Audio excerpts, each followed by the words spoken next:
Pakistan and Bangladesh. Pakistan and Bangladesh are two separate and independent countries, physically divided by India. Historically, this was not always the case. From 1947 to 1971, they were administered under the same government.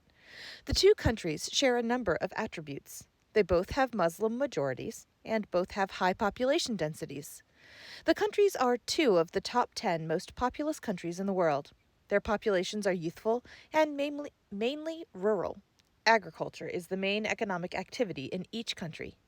Infrastructure is lacking in many areas of each country. These similar factors indicate that both Pakistan and Bangladesh will face comparable challenges in providing for their large populations and protecting their natural environments. Pakistan was formed with two separate physical regions, defined by religious predominance. East Bengal, on the eastern side of India, was known as East Pakistan, while the remainder, separated by more than 1,000 miles, was known as West Pakistan. The two physical units were united politically. East and West Pakistan, administered by one government, became independent of their colonial master in 1947 when Britain was forced out. Pakistan, both East and West, adopted its constitution in 1956 and became an Islamic republic. In 1970, a massive cyclone hit the hit the coast of East Pakistan, and the central government in West Pakistan responded weakly to the devastation. The Bengali populations were angered over the government's lack of consideration for them in response to the cyclone and in other matters. The Indo-Pakistan War changed the situation. In this war, East Pakistan, with the aid of the Indian military, challenged West Pakistan and declared independence to become Bangladesh in 1972. West Pakistan became the current country of Pakistan. Pakistan. The physical area of Pakistan is equivalent to the United States state of Texas and Louisiana combined. Much of Pakistan's land area comprises either deserts or mountains. The high Himalayan ranges border Pakistan to the north. Pakistan has a variety of climates and varies from tropical to temperate. The lack of rainfall in the western part of the country restricts agricultural production in the mountain valleys and near the river basins. The Indus River flows roughly northeast to southwest along the eastern side of Pakistan, flowing into the Arabian Sea. The Indus Valley is the birthplace of one of the largest ancient civilizations. You can watch a video in your lesson about that. Pakistan has a cold desert, also known as the Katpana Desert. It has sand dunes that are sometimes covered in the snow during the winter. It is one of the highest deserts in the world. River sediments are deposited in large areas found between river channels and oxbow lakes formed from the constantly changing river channels. These lands between the rivers are called doabs and represent some of the most fertile land in the Indian subcontinent.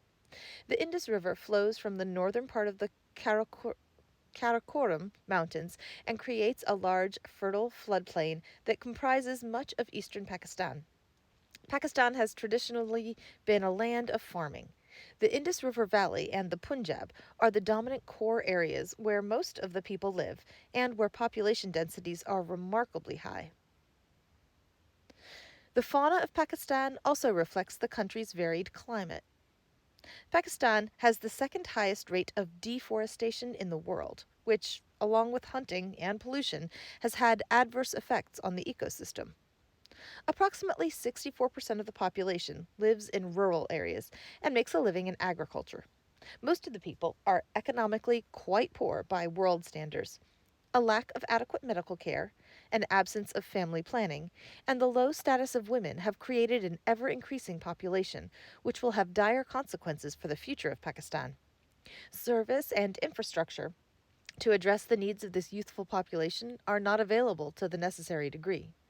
Schools and educational opportunities for children are rarely funded at the needed levels. As of 2010, only about 50% of Pakistan's population was literate or able to read. Today, most of the people living in Pakistan are Muslim.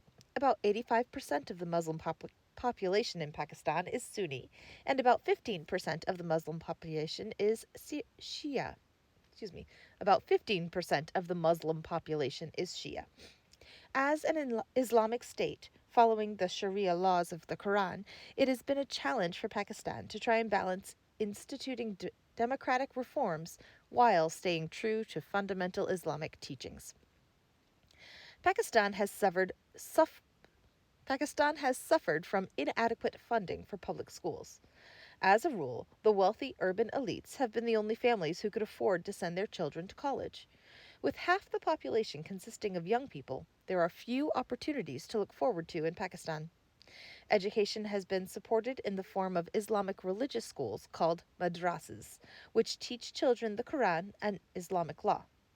Much of the funding for religious schools comes from outside sources, such as Saudi Arabia. The result is a religious education that does not provide the skills needed for the modern world. Pakistan has worked to build schools, colleges, and universities to educate its people. The situation, that is, population growth, has been outpacing what little budget was allocated for educational purposes. More than 60 languages are spoken in Pakistan, including a number of provincial languages. Urdu, the lingua franca, is a symbol of Muslim identity and national unity. It is the national language understood by over 75% of Pakistanis. The traditional dress for both men and women is the shalwar kameez. Pakistani cuisine is similar to that of other regions of South Asia, with some of it being originated from the royal kitchens of the 16th century Mughal emperors.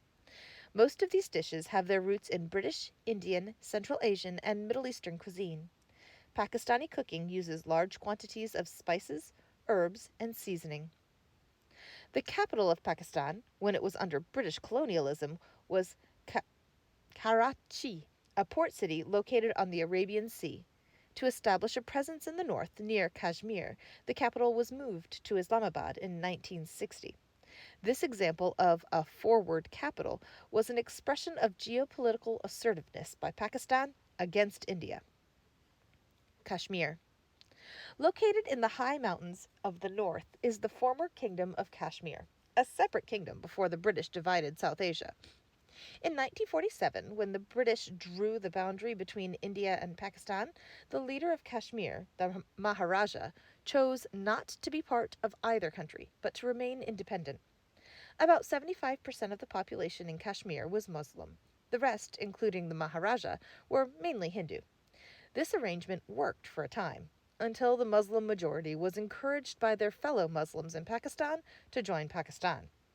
After a Muslim uprising, the Maharaja asked the Indian military for assistance. India was more than pleased to oblige and saw it as an opportunity to oppose Pakistan one more time.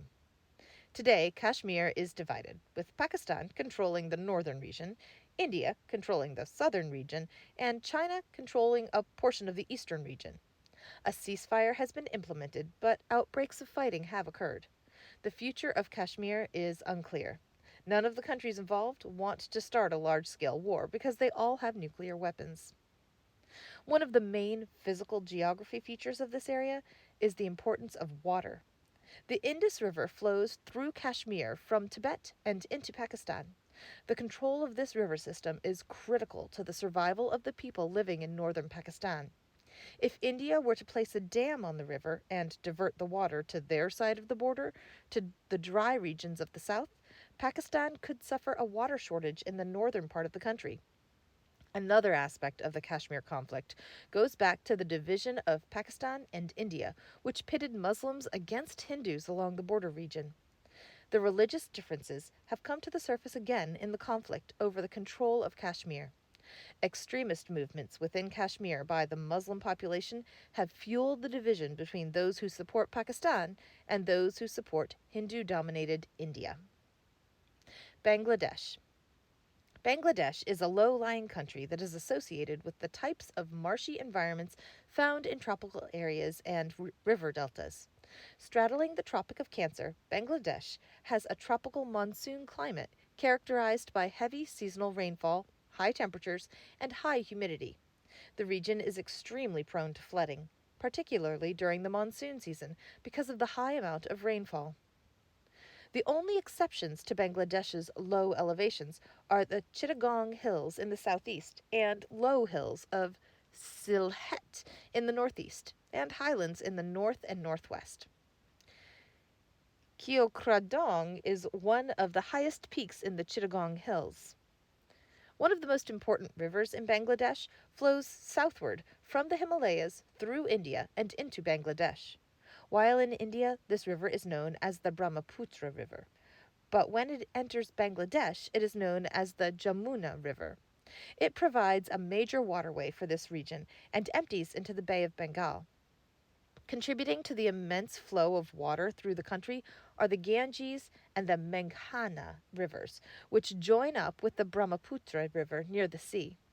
The Ganges flows through the Ganges flows through northern India and is a major source of fresh water for a large population before it reaches Bangladesh. The Meghna is a collection of tributaries within the boundaries of Bangladesh that flows out of the eastern part of the country. Meghna is a deep river that can reach depths of almost 2,000 feet, with an average depth of more than 1,000 feet. The hundreds of water channels throughout the relatively flat country provide for transportation routes for boats and ships that move goods and people from place to place. There are few bridges, so land travel is restricted when rainfall is heavy. Imagine a country the size of the United States state of Wisconsin. Now, imagine half of the entire population of the United States living within its borders. Welcome to Bangladesh. With an estimated population of over 161 million in 2020 and a land area of only 55,556 square miles, it is one of the most densely populated countries on the planet. Most of the population in Bangladesh is rural, agriculturally grounded, and poor. The larger cities, such as the capital of Dhaka, have modern conveniences, complete with internet cafes, shopping districts, and contemporary goods. The rural areas often suffer from a lack of adequate transportation, infrastructure, and public services. Poverty is common. Income levels average the equivalent of a few US dollars per day. Remarkably, the culture remains vibrant and active, pursuing livelihoods that seek out every opportunity or advantage available to them. The summer monsoons are both a blessing and a curse in Bangladesh. The blessing of the monsoon rains is that they bring fresh water to grow food. The northeast part of Bangladesh receives the highest amount of rainfall, averaging about 18 feet per year, while the western part of the country averages only about 4 feet per year. Most of the rain falls during the monsoon season. Bangladesh can grow abundant food crops of rice and grain in the fertile deltas of the Ganges and Brahmaputra rivers that ultimately empty into the Bay of Bengal. About 55% of the land area is arable and can be used for farming, but flooding causes serious damage to cropland by eroding soil and washing away seeds or crops. Every year, countless people die because of the flooding, which can cover as much as 1/3 of the country. One of the worst flooding events in Bangladesh's history was experienced in 1998, when river flooding destroyed more than 300,000 homes and caused more than 1,000 deaths, rendering more than 30 million people homeless. Many parts of Bangladesh are fewer than 40 feet above sea level, and the country is vulnerable to major flooding according to various global warming scenarios. Half of the country could be flooded with a 3-foot rise in the sea level. Storm surges from cyclones killed as many as 150,000 people in 1991. In comparison, about 2,000 people died when Hurricane Katrina hit New Orleans in 2006. Another environmental problem for Bangladesh is deforestation. Wood is traditionally used for cooking and construction. The needs of a larger population have caused widespread deforestation. Brick and cement have become alternative building materials, and cow dung has become a widely used cooking fuel, even though it reduces the fertilizer base for agriculture. Even so, these adaptations have not halted the deforestation problem. The main remaining forests are located along the southern border with India and Burma, or Myanmar, and in the northeast section. The country is dominated by lush vegetation, with villages often buried in groves of mango, jackfruit, bamboo, betel nut, coconut, and date palm. Bangladesh is home to much of the Yes, Sundarbans, the world's largest mangrove forest.